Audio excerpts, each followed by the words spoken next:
तुम मिलो तो दिल को करार मिलता है, धड़कनों को भी एक नया प्यार मिलता है। तुम मिलो तो दिल को करार मिलता है, धड़कनों को भी एक नया प्यार मिलता है। दुआ है मेरी बस इतनी सी, दुआ है मेरी बस इतनी सी, हर पल तुम्हारा साथ मुझे बार बार मिलता है। थैंक यू दोस्तों। चलिए आगे हम लोग अपने जो टॉपिक है हिंदी व्याकरण के उच्चारण स्थान, उसको हम समझने का प्रयास करते हैं। ठीक है, चलिए दी आपके सामने है क्या, ये उच्चारण स्थान। उच्चारण स्थान को हम लोग समझेंगे। ठीक है, तो उच्चारण स्थान में जो हमें परिभाषा यहाँ लिखा गया है, तो परिभाषा भले ही आपको याद हो चाहे न हो, उसे कोई दिक्कत नहीं है, लेकिन जो एग्जाम्पल्स है आपको वो भरपूर मात्रा यानी अच्छा से आपको याद होनी चाहिए। हालांकि हम आपको एक बार पढ़ के सुना देते हैं कि वो परिभाषा क्या कहता है। वो कह रहा है कि जब हम बोलते हैं तो ध्वनियाँ मुंह के अलग अलग स्थानों से उत्पन्न होती है। तो इसका मतलब क्या कहता है, जैसे आप कभी प बोलते हैं, चाहे ख बोलते हैं, चाहे ट बोलते हैं, देखिए आपका जीभ कहाँ कहाँ जा रहा है, खुद देखिए ना। आप बोल के देखिए, प बोल के देखिए आपका ओठ सटता है, र बोल के देखिए आपका ऊपर से तालू सटता है। ठीक है, ट बोलिए तो क्या होता है, आपका ऊपर से तालू सटता है, यानी जीभ जाके तालू के लास्ट में सटता है, जिसको मूर्धा कहते हैं। ठीक है, तो कहने का मतलब यह है कि कहता है कि जो ध्वनियाँ मुंह के अलग अलग स्थानों से उत्पन्न होती है, ध्वनि किस स्थान से निकलती है उसी को हम उच्चारण स्थान कहते हैं। जैसे हम लोग कहते हैं अ, तो अ में कुछ सट नहीं रहा है, लेकिन वो हमको ये फील होता है कि हम लोग क्या गला से बोल रहे हैं। उसको कहाँ से बोल रहे हैं, गला से। कहिए तो आप लोग खुद अपने से कह के देखिए, कहाँ से आवाज़ निकल रहा है, तो वो गला से निकल रहा है। इसका मतलब क्या है, जो अ का उच्चारण स्थान आपसे पूछा जाएगा परीक्षा में कि अ का उच्चारण स्थान क्या है, तो आप कहिएगा क्या है, वो कंठ है। तो बहुत नीचे एग्जाम्पल दिया होगा, हम लोग देखेंगे। तो अब ये लिखा हुआ है कि हिंदी में मुख्य 8 उच्चारण स्थान माने जाते हैं। और भी होगा, लेकिन जो मुख्य यहाँ कह दिया, तो मुख्य 8 प्रकार से है जो आपको ध्यान रखना है, याद रखना है। तो चलिए हम लोग पहला सबसे पहले पढ़ेंगे कि कंठ से बोली जाने वाली जो ध्वनियाँ हैं वो कौन कौन सी उच्चारण, मतलब कौन कौन से वर्ण हैं। ठीक है, तो जैसे कंठ का मतलब होता है कि गले से निकली हुई ध्वनिया को हम लोग क्या कहते हैं, वो कंठ से निकली हुई बोली कहते हैं। तो ध्यान से सुनिएगा, मैं एकदम तोड़ तोड़ के बता रहा हूँ, और अगर ध्यान दीजिएगा तो बिल्कुल समझ में आपको आ जाएगा। ठीक है, तो कहता है कि कंठ से वे जो ध्वनियाँ निकलती है, तो हम कैसे पहचानेंगे, या तो आप फील करके देखो या तो आप रट्टा मारो। तो आपको दोनों तरीका से हम आपको सिखा रहे हैं। तो स्थान कहाँ से होगा, कंठ का मतलब गला, जो आवाज़ गला माने गला से निकले, जो उसे हम क्या कहेंगे, वो कंठ से निकली हुई ध्वनि कहेंगे। ध्यान से सुनिए, उदाहरण क्या है, तो पूरे जितने भी यहाँ पे कुछ स्वर हैं और कुछ व्यंजन हैं। तो कौन कौन स्वर है जो कंठ से निकलता है, तो या तो आप याद कर लीजिए, अ, आ, ई ऊ। देखिए एक है अ से क्या, कहाँ से कहाँ तक, अ आ ई ऊ। ये सब आपको तो याद हो जाएगा बड़ा आसानी के साथ, तो आप इसको याद कर लीजिएगा। दूसरा है व्यंजन वर्ण में। देखिए व्यंजन वर्ण जो होता है, आप हिंदी में पढ़े होइएगा क्या, 33 गो होता है, और स्वर जो होता है क्या, 11 गो होता है, या 13 भी कह सकते हैं जो मिला देंगे तो। ठीक है, तो ये आपका स्वर में इतनी जो यहाँ लिखी गई है, ये आपको कंठ से बोली जाती है। और व्यंजन में क से लेके घ तक, ठीक है, पूरा कवर्ग, क से लेके अंग तक, ये सब कहाँ से निकलता है, इसकी ध्वनि तो कंठ से निकलता है, यानी गला से निकलता है। बोल के देखिए, क बोल के देखिए, क। तो ये सब कहाँ से आवाज़ निकल रहा है, कंठ से निकल रहा है। तो पूछा जाएगा आपसे कि क का उच्चारण स्थान कौन सा जगह है, तो क्या कहिएगा, तो कहिएगा ये कंठ है। क्या है, ये कंठ है। ठीक है, क से कंठ, अब पूरा कवर का जो होगा ना, वो क्या हो जाएगा, कंठ। ऐसे भी आप सीख सकते हैं। तो चलिए अब आपसे पूछ रहे हैं, वो बताइएगा घ का उच्चारण स्थान क्या है, तो बताइए। ये तो कवर्ग में आता है ना, घ से लेके घ अंग तक क्या है, व्यंजन है, और ये क्या है, कंठ से हो जाएगा। क्या हो जाएगा, ये कंठ। फिर पूछा जाएगा ऊ का उच्चारण स्थान क्या है, बताओ। तो आप खुद सोचो, या तो रटे हो या देखे हो कि अ से लेके हम लोग पढ़े हुए हैं कहाँ तक, ऊ तक, उसका तो कंठ से निकलता है। बोल के देखो ना, ऊ कहाँ से निकलता है आवाज़, कंठ से। समझ में आ रहा है ना। तो बाद में हम नीचे सवाल रखे हैं, आप बताना कमेंट करके कि हाँ वो क्या आपका सही है कि नहीं। ठीक है, जैसे उदाहरण के भी देखा जा सकता है। जैसे कमल हम लोग बोलते हैं, तो कमल बोलते हैं तो देखो कहाँ से आवाज़ निकल रहा है, कमल। अगर हम गला से आवाज़ ही नहीं निकाले तो कमल बोल पाओगे क्या, नहीं बोल पाओगे। खरगोश, तो ये सब आवाज़ कहाँ से निकलता है, तो ये जो कंठ से निकलता है। इसीलिए ना कंठ के जो है अंदर में जो बनावट होती है, अगर एक भी झिल्ली अगर खराब हो गई ना तो आपका आवाज़ बढ़िया से नहीं निकलेगा। ध्यान रखिएगा इस बात को। पहला समझ में आ गया।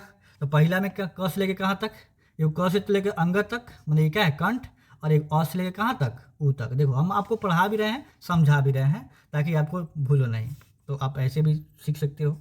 अगला है तालव्य। अब रहा बात तालव्य कहते किसको, जब यही आपको समझ में नहीं आएगा तो जब सवाल पूछेगा तो कैसे जान पाओगे। तो देखिए ये तालव्य का मतलब ये समझाया है कि जीभ का अगला हिस्सा तालू से टकराए। जब जीभ का अगला हिस्सा जानते हैं, जैसे आप अपना हाथ लेकर के और जैसे चीनी चाटते हैं ना, तो जब चीनी चाटिएगा जो चीनी चाटने के लिए जो सटता है ना उसको जीभ का अगला हिस्सा बोलते हैं। आप ऐसे फील कर सकते हो, ठीक है। और तालू है ऊपर, तो तालू ऊपर है, जब जाके अगला हिस्सा उसमें सटेगा ना तो वह जहाँ सटता है उसको हम लोग तालव्य कहते हैं। स्थान तालू मतलब ऊपरी सख्त हिस्सा जो होता है वो तालू होता है। अब ये देखिए जैसे ए लिखिए, ए क्या है ये, ए मतलब ए। आप देखिए जीभ को अब उठा रहे हो, च, ठीक है। स्वर में मात्र यही दो है, इसको याद करना पड़ेगा भाई, ये रटना पड़ेगा, ये भूल जाता है आदमी, ठीक है ना। ए ये तो आप जान जाओगे ट्रिक से, लेकिन ए जो होगा ये पूछेगा ए का आवाज़ कहाँ से निकलता है, तो तालू से निकलता है। ए के कहाँ से निकलता है, तो तालू से निकलता है। ये आपको दोनों याद रखना पड़ेगा, ठीक है। उसके बाद ध्यान से सुनिए, जो च है, छ है, ज है, ये तो आप ट्रिक से बता सकते हो। जैसे आप अगला हिस्सा सटाओ उसमें जाकर तालू में, देखो छ तो आपको अगला हिस्सा सट रहा है, ज सटाओ सट रहा है, झ, य, ठीक है। ये सब सट रहा है तो ये तो बता दोगे। यहाँ पे य को याद रखिएगा, ठीक है। य को, ये क्योंकि देखो ये तो पूरा चवर्ग है, और चवर्ग के साथ ये क्या है, एक्स्ट्रा आ गया है, यही परीक्षा में ज़्यादा पूछा जाता है, ठीक है। ध्यान रखिएगा। तो आपको याद कौन रखना है, ए दो तो याद रखना है ये स्वर में। अब व्यंजन में क्या याद रखना है, व्यंजन में क्या याद रखना है, आपको याद रखना है एगो य, ठीक है। चवर्ग तो पूरा होता है, चवर्ग प्लस य, आपको इतना याद रखना है। तो पूछेंगे हम आपसे कि छ का उच्चारण स्थान क्या है, तो क्या जवाब दोगे आप, तो कहोगे सर चवर्ग है, तो चवर्ग तो तालु होता है। चवर्ग में जो भी होता है च, छ, ज, झ, इ, ये सब क्या होता है, तालु। उसके साथ क्या ए तालु होता है, और यह क्या होता है, तालु। अरे च की तरह तो यह है ना, तो ऐसे भी कनेक्ट कर सकते हैं आप। अगला देखिए, जो उदाहरण है जैसे चमत्कार, यात्रा, ये उदाहरण दे दिया हुआ है कि उसको हम जहाँ, ये सब तालु से बोला जाता है। अब मूर्धन्य से कौन बोला जाता है, जो जीभ का अग्रभाग अगर तालु के पिछले भाग से अगर जाके टकराता है तो सब मूर्धन्य कहते हैं। अच्छा चलो एग्जाम्पल से एक बार बोल के देखो, ट, अब तुम ट बोलो एक बार, सब लोग जो भी वीडियो देख रहा है ना, आप ट बोलो। तो ट जब बोल रहे हो ना, देखो जीभ का अगला हिस्सा कहाँ जाके सट रहा है, पीछे जाके सट रहा है, देखो तो ट। अब आगे जब सटाओगे ना, अगर ट बोलो लेकिन जीभ को आगे सटाओ, देखो क्या आवाज़ निकलेगा। तो आप अगर ट बोलोगे तो पीछे जाके सट रहा है, अगर वहीं जीभ अगर आगे सटा दोगे तो क्या आवाज़ निकलेगा, तो ट नहीं निकल रहा है, तो निकल रहा है, तो वो दूसरा स्थान होता है, ठीक है। तो देखो ये ट है, ठ है, यानी पूरा टवर्ग, और ये वो क्या है, र। तो आपको र को याद रखिएगा, र पूछा जाएगा कि र का उच्चारण स्थान क्या है, तो र का उच्चारण स्थान मूर्धा है, मूर्धन्य है या मूर्धा है। र समझ में नहीं आ रहा ना, र देखो जीभ से सट रहा है लेकिन वो पीछे नहीं जा रहा है, समझ रहे हैं ना। तो र का उच्चारण स्थान क्या है, तो बताइए, ये मूर्धा है। क्या है ये, मूर्धा या मूर्धन्य कह सकते हैं। तो टवर्ग ये सब तो ट्रिक से बता सकते हैं, लेकिन र को आपको याद करना होगा दोस्त, ठीक है। ध्यान से जो बोल रहे हैं ना, ध्यान से याद रखिएगा, आगे सवाल है, पूछा जाएगा आपसे। चलिए भाई, अगला है कि दंत से, यानी दांत से, दंत किसे कहते हैं, यानी जीभ का अग्रभाग अगर दांत से टकराएगा, जैसे बोलते हैं ना तो देखो तो दांत के पास जाके जीभ अगला भाग सट रहा है, तो इसे तो आ रहा है, थ आ रहा है, द, ध, न, ये सब क्या है, देखो पूरा तवर्ग, तो थ द ध न, एगो इसमें याद रखिएगा ल। क्या पूछा जाएगा आपसे, ल। तो ल का उच्चारण स्थान क्या है, ल का जो उच्चारण स्थान है आपका क्या है, दंत है। क्या है ये, दंत है। क्या है ये, दंत है। समझ रहे हैं ना। तो जो हम ये एक्स्ट्रा दे रहे हैं ना, हम बता दे रहे हैं, आप इसको याद रखिएगा। टेलीग्राम पे भी जुड़ जाइएगा, ये सब पीडीएफ आपको मिल जाएगा टेलीग्राम पे, चिंता नहीं करना है। बट जो बोल रहे हैं ना ध्यान से सुनिएगा, आ सवाल को कमेंट करके बताइए कि हाँ आपको आ रहा है कि नहीं आ रहा है, ठीक है। अगला है कि पांचवा भाग कि ओष्ठ से कौन कौन ध्वनियाँ निकलती है, यानी होठ से निकलने वाली ध्वनियाँ। तो समझ में आ ही रहा होगा कि होठ से हम लोग कौन कौन बोलते हैं, बोलो तो प, पूरा पवर्ग, प फ ब भ म, यानी पूरा पवर्ग जो होता है ना वो हम लोग ओठ से ही बोल पाते हैं। अगर ओठ नहीं सटेगा तो आप प बोल ही नहीं पाओगे। प बोलो तो बिना ओठ सटाए हुए प बोलो, कोई बोल सकता है क्या? नहीं बोल सकता है। इसके अलावा दूगो स्वर है, ओ, औ। अब देखिए कहने का मतलब ये है, ध्यान से सुनिए, ओ औ, अब इसमें ओठ नहीं सट रहा है, लेकिन इसका उच्चारण स्थान क्या है? होठ ही है। उसमें आपका ओठ का प्रयोग होता है, ओ, औ, ठीक है ना। अरे पूरा सट नहीं रहा है, लेकिन मैंने पूरे ओठ का यहाँ पे प्रयोग हो रहा है। ये पूछे जाएंगे आपसे। देखो हाई तो सबको समझ में आएगा, लेकिन ओ औ सब लोग भूल जाएगा, तो इसको ध्यान रखिएगा। रखोगे ना ध्यान, तो होठ से के मतलब पवर्ग हो जाएगा, उसके बाद ओ और औ, ध्यान रखिएगा। अगला जो है समृत या द्योष्ट, यानी दोनों ओठ पूरी तरह मिले, तो दोनों ओठ पूरी तरह मिले तो उसको क्या समृत कहते हैं या द्योष्ट कहते हैं। द्योष्ट यानी दोनों ओठ मिले, ठीक है। जैसे मान लो ऊ, बिना दोनों ओठ का प्रयोग किए हुए आप नहीं बोल सकते हैं, तो इसे पूरा याद कर लीजिएगा भाई, याद करना है। यहाँ लिख दे रहे हैं ऊ प ब म, यानी ये जो है पूरा का पूरा दोनों ओठ का प्रयोग हो रहा है, किसी एक ओठ का प्रयोग नहीं हो रहा है, दोनों ओठ का प्रयोग हो रहा है। इसलिए हम लोग क्या करते हैं, ये दोनों ओठ का प्रयोग कर रहे हैं, तो हम लोग द्योष्ट कह सकते हैं या समृद्ध कहेंगे। तो ये थोड़ा कम पूछे जाते हैं, लेकिन ध्यान रखिएगा, ठीक है। अगला है कंठ तालव्य। क्या है ये? कंठ तालव्य से क्या बोले जाते हैं, यानी संयुक्त स्थान से कौन बोला जाएगा? दो स्थानों के उच्चारण स्थान यानी कंठ और तालु मिला के जो बोला जाएगा उससे हम लोग कहेंगे क्या? कंठ तालव्य। जैसे हम कह दें ये आपका ई ऐसी जो ध्वनियाँ होती है, ये थोड़ा कम हो जाएंगे, आपको जो पढ़ा दिया गया वहीं आगे वहीं पूछे जाएंगे, लेकिन ये भी कभी कभी पूछेगा, तो आप ध्यान रखिएगा। ई तो क्या क्या से मिलकर बना हुआ है? तो कंठ और तालु से मिलकर बना हुआ है। जैसे अरे हाय, चाहे हम, ये सब क्या है? जो व्यंजन मिलकर बना हुआ है ना, तो ये जो है आपका कंठ और तालु से मिलकर बना हुआ है। तो कंठ और ओठ से भी कुछ ध्वनि मिलेगा ना संयुक्त स्थान से, तो कंठ और ओठ का प्रयोग से कौन बोला? ओ औ। देखिए इसमें कंठ से भी आवाज निकलता है और दोनों ओठ का भी प्रयोग हो रहा है, ठीक है। अगला जैसे हो, तो हो क्या है? कभी कभी ऐसे हम लोग पम का भी प्रयोग कर लेते हैं। अब देखिए, अब आपसे सवाल आपके सामने आ गया, सवाल आपको बताना है, ठीक है। मैं आंसर नहीं बता रहा हूँ, आपको खुद बताना है, मैं आंसर बाद में बताऊंगा, ठीक है। पहले कमेंट करके बताइएगा कि क का उच्चारण स्थान क्या है। देखिए क बोले तो हैं, ये डायरेक्ट याद रखना चाहिए, क वर्ग, ठीक है ना। क से लेकर के कहाँ तक? अंग तक। उसके बाद क्या है? ये आप अ से लेकर के ऊ तक, उसके उच्चारण स्थान क्या था? आपका कंठ था। देखो यहाँ पे ऑप्शन नंबर बी उत्तर दिया हुआ है। तो देखो कहने का मतलब ये है कि आप जो पढ़ लिए हो ना, तो अपने आप बुझा जाएगा। मैंने यहाँ पे लिखा था कवर्ग, क्या ये? कवर्ग, अब प्लस अ से लेके कहाँ तक? ऊ तक।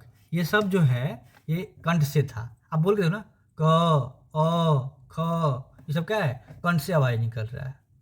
तो इसका आंसर क्या हो जाएगा? बी। अगला उत्तर दीजिए इसका। च किस उच्चारण स्थान की ध्वनि है? बताइए। च, देखो कहाँ से है ये? बताओ, क्या दांत से सट रहा है क्या? च, बताओ। तालव्य, च, मूर्धन्य, बताओ कौन सा होगा? तो इसका आंसर आपका अभी हो जाएगा क्या? तालव्य। तालु से जाओ, च छ तालु। चवर क्या होता है? चवर्ग। चवर क्या होता है? तालु। आप यहाँ देख लो, यहाँ पे भी आ सकते हो आप देखने के लिए। देखो कहाँ गया आपका, यहाँ पे आ गया चवर्ग। देखिए पढ़ाए थे ना, क्या पढ़ाए थे कि तालु क्या है? आपको यहाँ पे आप बोले हैं याद रखने के लिए ए के, और ये चवर को एगो य पूछता है, ठीक है। ध्यान रखिएगा तालु का। तो बार बार देखिएगा ना वीडियो को, बस ये सब याद हो जाएगा, एक दो बार देख लोगे तो, ठीक है। अगला जो वीडियो होगा इसका हम ट्रिक की वीडियो लेके आएंगे, ठीक है ना। ट्रिक वाला वीडियो वो देख लीजिएगा तो और मज़ा आ जाएगा। तो पहले पढ़ लीजिए थ्योरी, तब ना ट्रिक समझ में आता है। अब पहले ही ट्रिक ले लीजिएगा ना, तो थ्योरी समझ में नहीं आएगा। और ट्रिक बड़ा कम समय के लिए होता है याद, फिर एक दिन में भूल ही जाना है उसको। इसलिए पहले थ्योरेटिकल पढ़ लीजिएगा, उसके बाद काम चलाने के लिए हम लोग क्या पढ़ देंगे? उसको पढ़ेंगे ट्रिक से, ठीक है। अगला जो सवाल है ये बताइए कि ट किस प्रकार की ध्वनि है? बताइए ट का आवाज कहाँ से आता है? बताइए। ट हम लोग क्या है, जीभ का अगला भाग को हम लोग पीछे मतलब के ले जाते हैं, यानी उसका भाग जो निकलता है क्या, ये उसको मूर्धा कहते हैं। क्या चीज़ है? मूर्धा। जो ऐसे याद है, ऑप्शन नंबर इसका क्या हो जाएगा? आपका सी हो जाएगा। तो अगला जो सवाल है, तो का उच्चारण स्थान बताइए। तो का जो उच्चारण स्थान है आपका दंत है। तो देखो जीभ का अगला भाग क्या है? दंत से सट रहा है ना, ठीक है। अगला जो है पांचवा, ब किस उच्चारण स्थान से निकली ध्वनि है? बताओ ब। ब यानी प वर्ग है ये, क्या है ये, प वर्ग है, तो ओष्ठ से निकल रहा है ना, प फ ब, ग्रुप देख लीजिए, उसका ए हो जाएगा इसका आंसर। अगला जो है क्या हो जाएगा बताइए, र का उच्चारण स्थान क्या हो जाएगा, र का उच्चारण स्थान, र का उच्चारण स्थान क्या हो जाएगा, र मैंने याद करवाया था, र का उच्चारण स्थान आपको मैंने याद करवाया था, क्या हो जाएगा, र स्पेशल होता है, ये मूर्धा से निकलता है, ठीक है। अब मूर्धा से कौन कौन निकलता है बताइए, ट ठ ड ढ, तो उसको एक बार ले लीजिएगा, याद रखिएगा। न का उच्चारण स्थान, ये देखो तो के ग्रुप का है, तवर्ग, तो तवर्ग दंत था ना, देखिए ऑप्शन नंबर आपका ये हो जाएगा। तो मेरे को याद है, तो आपको भी याद होनी चाहिए।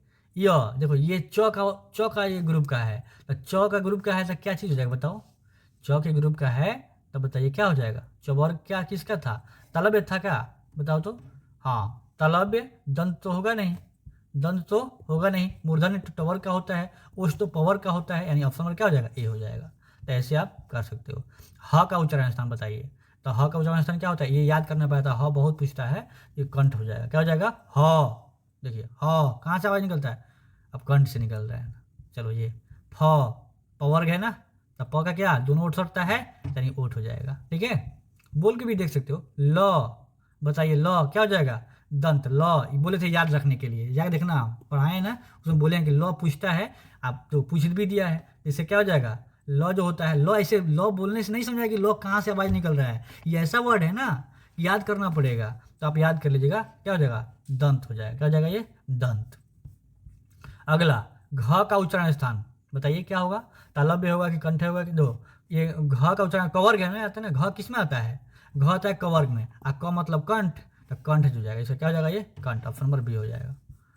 तो य देखो, अब बोले ना य को याद करना है, तो य के अभी पढ़े थे, ऊपर भी किए थे हम लोग, क्या आएगा ये बताओ तो, ये नहीं दिख रहा है ये, तो क्या हो जाएगा, य क्या हो जाएगा, य हो जाएगा आपका, आपका ऑप्शन नंबर ए हो जाएगा, क्या हो जाएगा, य का उच्चारण है तालव्य। अगला जो है ड का उच्चारण स्थान बताओ, ड, तो ये किस में आता है, ट ठ ड ड में से, तो ट कहाँ जाकर सटता है, पीछे, तो मूर्धा हो जाएगा ना जी, पीछे जाकर फिर मूर्धा हो जाएगा। अब म किस उच्चारण, म का उच्चारण स्थान क्या है, तो म क्या बताओ, पवर्ग है ना, तो वो दोनों ओट सटता है ना, तब क्या हो जाएगा, ये हो जाएगा आपका ऑप्शन नंबर बी हो जाएगा, ठीक है। कौन सा व्यंजन दंत से है, देखो त थ द ध न, तो त, ये जो तो बाकी प च ये तो नहीं होता ना, तो हो जाएगा, क्या हो जाएगा ये, तवर्ग पूरा आता है। और कौन सा तालव्य व्यंजन है, कौन सा तालव्य व्यंजन है, तो बताइए ये ज है, तालव्य, च छ ज झ कहाँ से पढ़ते हैं, तालु से पढ़ते हैं ना, तो ये तालव्य व्यंजन हो जाएगा, च छ ज झ इ, ये सब क्या हो जाएगा, तालव्य व्यंजन हो जाएगा। ओ मैंने बोला था याद रखने के लिए, ठीक है, ओ और औ को याद रखना है, ये क्या कंठ ओष्ठ से निकलता है, याद रखने के लिए मैंने बोला था, याद कर लीजिएगा।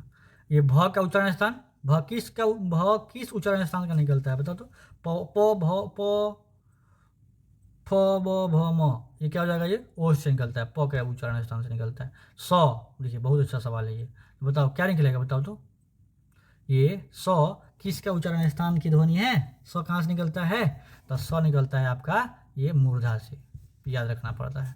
तो चलिए दोस्तों, आपने ये 20 सवाल किया और बहुत ही अच्छा से आपको वीडियो समझ में आया होगा। अगर वीडियो समझ में आया है तो वीडियो को लाइक कर दीजिए, चैनल को सब्सक्राइब कर दीजिए, और कल भी अगर वीडियो चाहिए तो कमेंट जरूर करिए कि हाँ ऐसे वीडियो लाते रहिए सर। और जो मैंने ये टिक लगाया है, क्या ये बोला है कि याद रखने के लिए, आप याद रखे रहिएगा। और एक अगला जो वीडियो होगा ट्रिकी वीडियो होगा इस पर, और ट्रिक वाला वीडियो देखिएगा, और परीक्षा में जाकर के पूरा सही सही बनाना है। आप ऐसे ही बोल सकते हो, समझ सकते हो, लेकिन कुछ इसमें रटने वाला है, और जो ट्रिक होगा ना, तो रटने वाला कोई बाजार नहीं होगा, इसी के लिए ट्रिक बना हुआ है, जो है जब याद करवाया है ना, ठीक है, परीक्षा में जो याद करवाया वही समझो ना, पूछबे करता है। तो अगले दिन में हम जो क्वेश्चन पूछा गया है ना, क्वेश्चन बैंक के सवाल लेके आएंगे आपके सामने, तब समझ में आएगा कि हाँ पूछा है कि नहीं पूछा है। तो अगला जो वीडियो होगा उसी का होगा। तो चलिए दोस्तों, आज हम लोग यहीं पे ख़त्म करते हैं। एक बार और शायरी सुनाते हैं हम, वही शायरी जो शुरू किए थे, तुम मिलो तो दिल को करार मिलता है, धड़कनों को भी नया प्यार मिलता है, दुआ है मेरी बस इतनी सी, हर पल तुम्हारा साथ मुझे बार बार मिलता है। तो फिर इसी पे हम लोग चलते हैं, मिलते हैं अगले दिन। Thank you.